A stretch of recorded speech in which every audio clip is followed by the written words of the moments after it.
welcome to the Autosave Podcast. I'm your host, Michael from Sydney Retro, and today I am joined by Joseph, who is a nuclear physicist. Welcome, Joey. Thank you kindly. So today's topic is around retro gaming as a whole, whether it's a fad or whether it's here to stay. So I guess to open it up, what's your immediate thoughts on it? I would say generally that nostalgia is always a powerful force, and there's always going to be people who look more fondly on the past than the present. So in terms of whether it's a fad or not, I'd say it's just a thing that's omnipresent and will always be with us. There's no real negative to going backwards because it's always there. There's no the past is always fresh for people who've never experienced it before as well. So there's always new people who've never seen the things happen before, will get curious about the past, be more engaged with it than they would necessarily be in the present if they don't necessarily resonate with things in the present.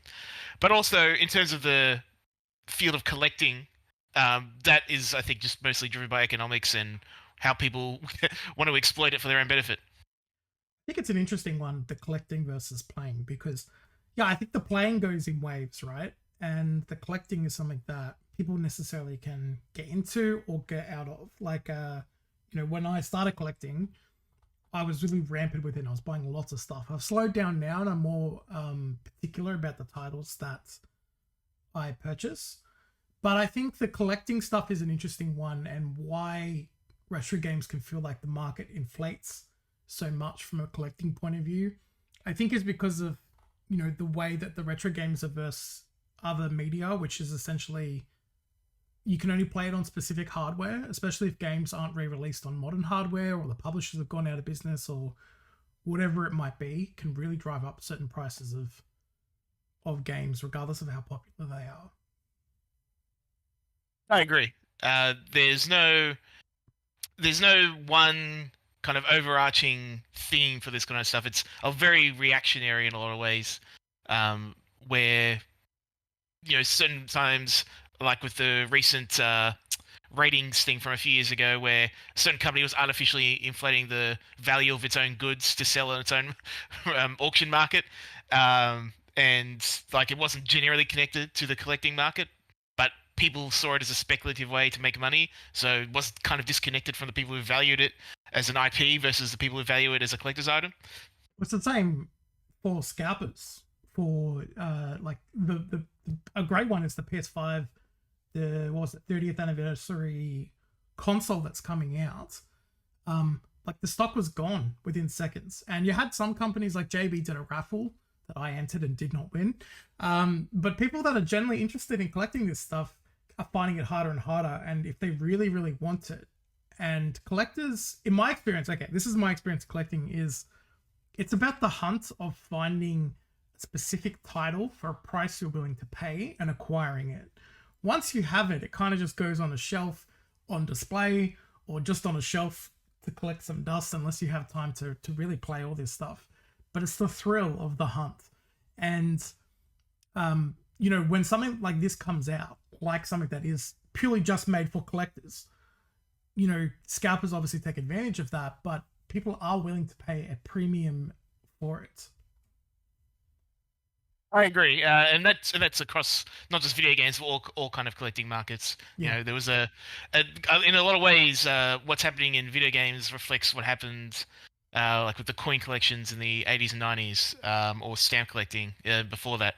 There's a lot of the joy of the actual finding the item versus the economic reality of competing against people who have vast amounts of resources that you cannot compete with, and a lot of times it's more not even really the wanting of the item itself, as you say, it's I want to be able to actually have the ability to possess it, not necessarily possess it myself. Yeah, absolutely, because it's an interesting thing. When, as I was saying before, retro games, obviously, to play certain titles that you need specific hardware, but there are alternative ways to be able to play games through emulation, and one of the things that have risen in popularity recently are those retro gaming consoles, particularly those handheld ones that do, they are emulation, but they come preloaded with thousands of games from different consoles for people to be able to play. So I think there's a difference between playing retro games and collecting retro games. Definitely. In regards to those kind of emulation consoles, I mean, they've been around for decades at this point. Usually out of Asia, as I used to recall when I was growing up. But a lot of that stuff is not licensed property. So if we're talking about the more modern emulation consoles, they tend to be licensed. So it's a very different kind of ecosystem. There's still people are still making money off those. Whereas if you're talking about the like old MAME arcade machine or something, that's just someone building that themselves and putting the ROMs on. That's not. I would not say it is. Well, I think there's no ethical issues with it in that sense. There can be legal ones. Especially if you want to do Nintendo. Yeah, exactly. With Nintendo cracking down on certain emulations and certain streamers even for playing emulated IP, there's a lot of restrictions on how. Not restrictions, maybe that's the wrong word. There's more discretion required in how we engage with it than as we used to, whereas a bit more was less regulatory oversight, I would say, or legal oversight.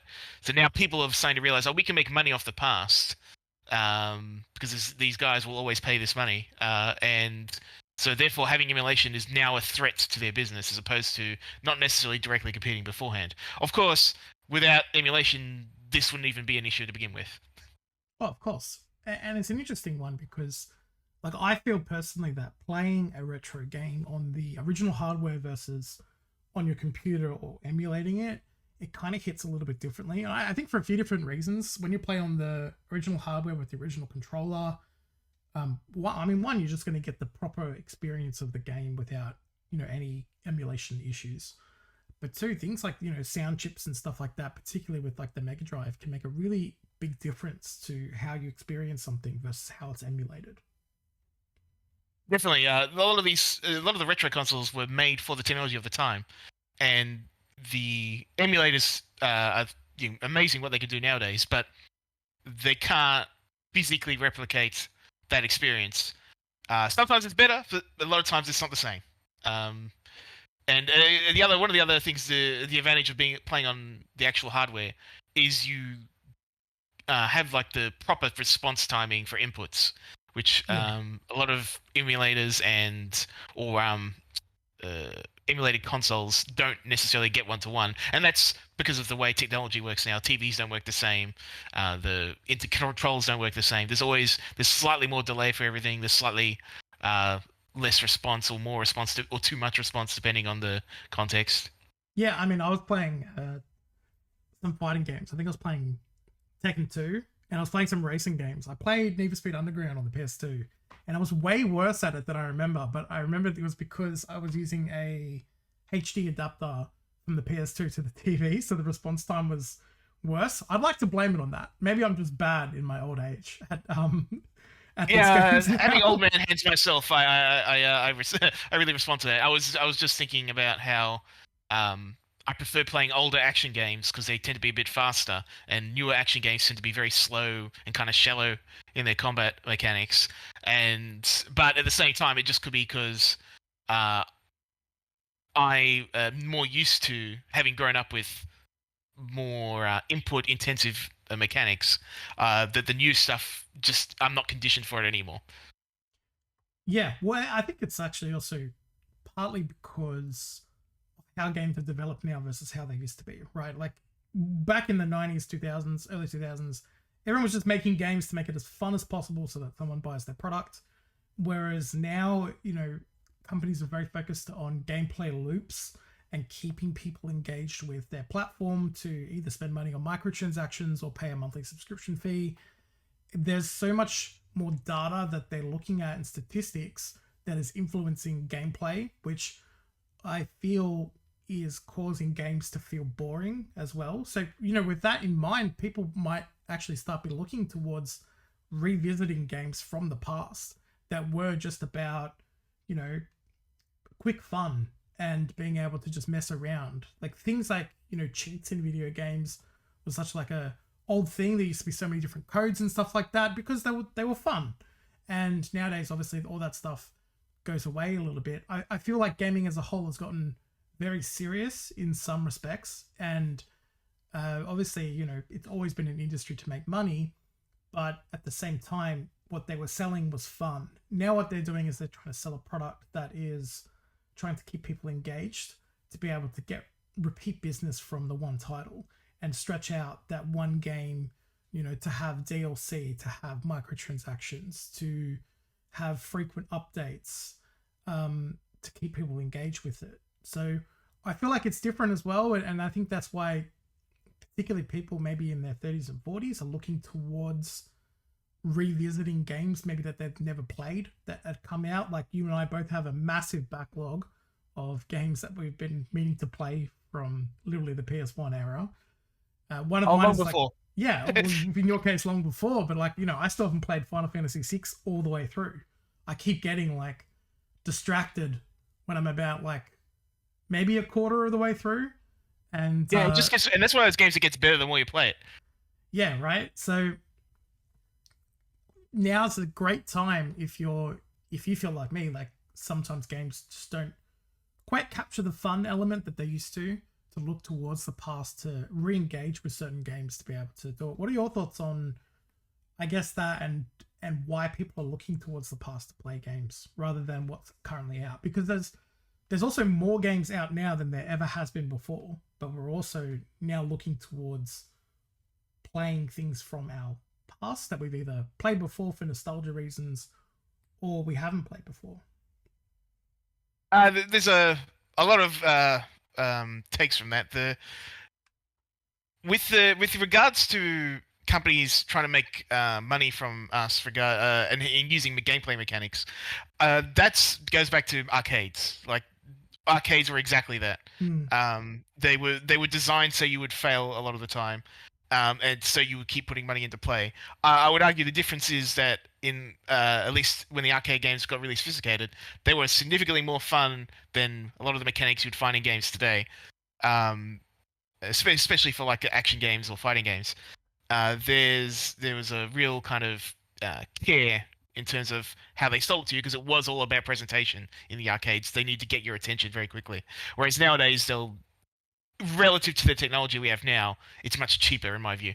But the other part with how people engage with the quality versus quantity issue, since there are so many more games now, it's much harder to find good and unique and something that is different. A lot of things are kind of copies of each other to the point where you cannot tell even what the original was anymore. You look for a pixel art game on Steam, and they're all using the same game engine. They're all using the same mechanics or very similar mechanics. There's the stories might be different, the writing might be different, but the way you play it is no different than any other game. But at the saying that, I think I've never seen nowadays more unique takes on specific ideas than any time in the past. Whereas in the past, a game would have maybe 5 or 6 different ideas, and some would work, some wouldn't. Nowadays, more games are more focused on 1 or 2 ideas, which creates its own, I think, kind of view on how people engage with game mechanics. Yeah, I think it's an interesting point on that. I actually think a lot of that creativity is coming out of smaller indie games or the newly branded like AA titles, where smaller studios can take more of a gamble than the big studios, who are looking to be able to make sure that, you know, if they're going to spend so many millions of dollars making a game, they need to make sure that it has this widespread appeal. So AAA games are feeling more copy-paste, as you were saying. And then the titles, like, you know, if you look at the indie scene, some of the big successful ones recently, things like Undertale, obviously it's a very unique game in terms of its mechanics and how to play it. Things like even Stardew Valley, which obviously saw a gap in the farming simulators and what they should be doing. But obviously that's a game that's evolved over time as well. But the fact that all the updates for that game is free is a huge credit to the solo dev, Eric Barone, I think his name was. He's not dead. So, but yeah, I think it's an interesting thing where I feel that creativity is coming out of the indie games. What do you feel? Uh, I would say generally yes, but that's just out of like sheer volume. Mm, The way the larger developers and publishers work doesn't really allow for that kind of creativity. It can happen, and it used to happen more often in the past. But in regards to how we think of it in terms of retro gaming and collections, the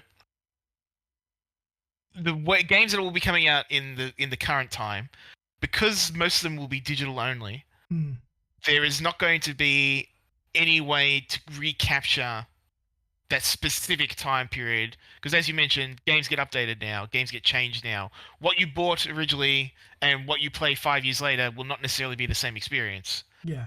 And one of the advantages for retro gaming is that what you see is what you get for the most part, especially on a console. I think it's also why you find a lot of speedruns of retro games versus new games. Not that people don't speedrun new games, of course they do, but retro games have, I feel like, really exciting speedruns if you watch them in like AGDQ and stuff like that, where they have like these interesting exploits that just can't be patched because it's on a physical disc that was sold 25 years ago. Whereas nowadays, if someone finds a big exploit, sometimes developers are really keen to patch that stuff out of the game, which, I mean, fair play for game breaking stuff or bugs, but sometimes you lose some of the fun elements where, like, imagine if Pokemon Red came out now and they were able to patch like missing no or like the item glitches and that kind of stuff. Like, I don't know, I just feel like you missed part of the charm. Yeah, the other related thing to that is the fact that these things are understood. Like there isn't a sense of mystery anymore in those things. We've broken these games down to their component parts and the mechanics. They can use inputs now on using like tool assisted speedruns to create new games inside of old games because they can manipulate the machine code. Sorry, the code on the cartridge.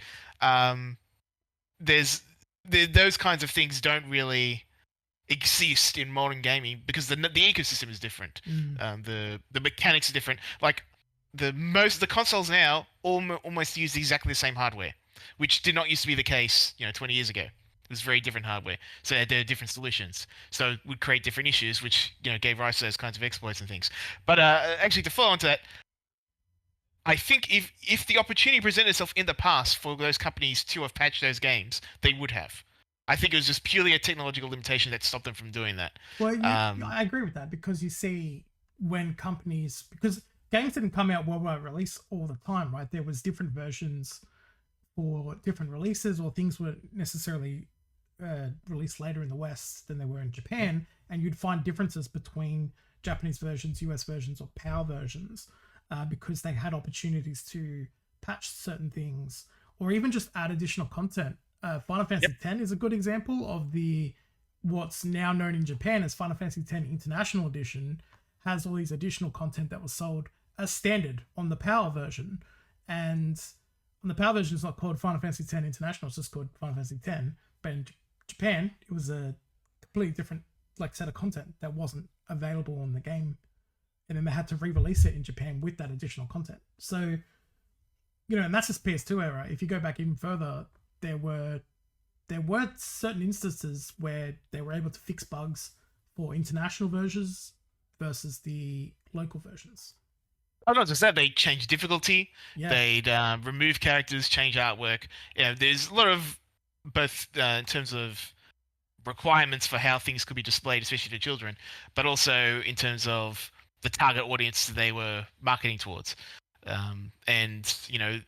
was a view that games should be made harder or easier depending on whether or not they wanted to prevent people from renting games, which is a thing that doesn't exist anymore either, or at least not in grand scale, or about whether or not it should be easier so more people will buy it.